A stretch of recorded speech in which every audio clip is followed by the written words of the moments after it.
Well, I want to dive into one of my favorite cases in contracts, and this is one of the cases that when you all go to law school, you will most certainly read again, and is a very famous case, and that is what's commonly known as the hairy hand case. Uh, this case is all about definiteness in contracts, and so the last video you saw that I talked about the three elements of an offer: present intent, definiteness, and communication. Um, Definiteness is the one that, as I mentioned in that video, most of the contracts fail on, that we didn't define the terms well enough. And hairy hand is one of the classic didn't define the terms well enough cases. And what happened here is you had a young boy who got got electrical burns, very severe electrical burns on his hands.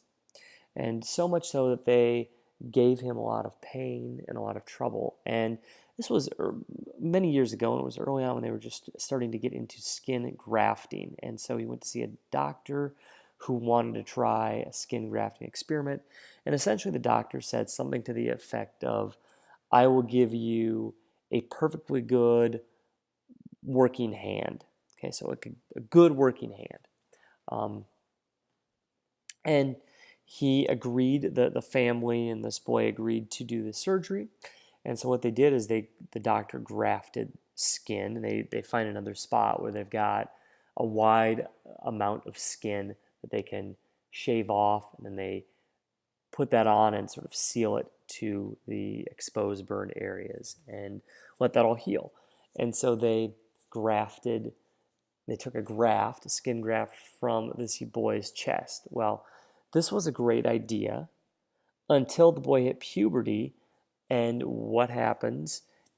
You start getting hair growing everywhere, and he had a hairy chest.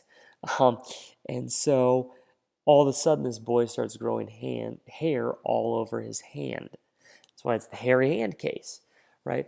But sounds pretty disgusting. Um, so the question is, what is a perfectly good working hand in this situation?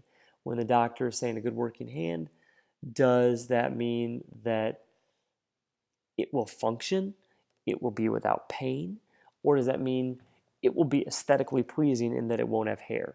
Does a hairy hand, is it still a good hand, right? We are lacking the definiteness in the contract here because we don't know what good means.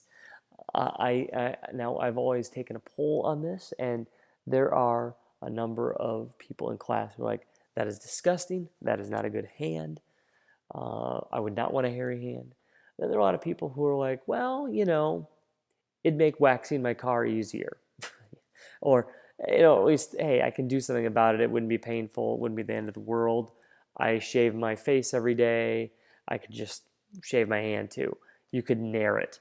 Um, I don't know. So, what is a good working hand? In my view, this is probably not a good hand, but you may view it differently. And I suppose if I had a lot of pain and suffering, I might just be happy to have it not hurt anymore. But in this case, the boy wasn't so happy. But this is the hairy hand case.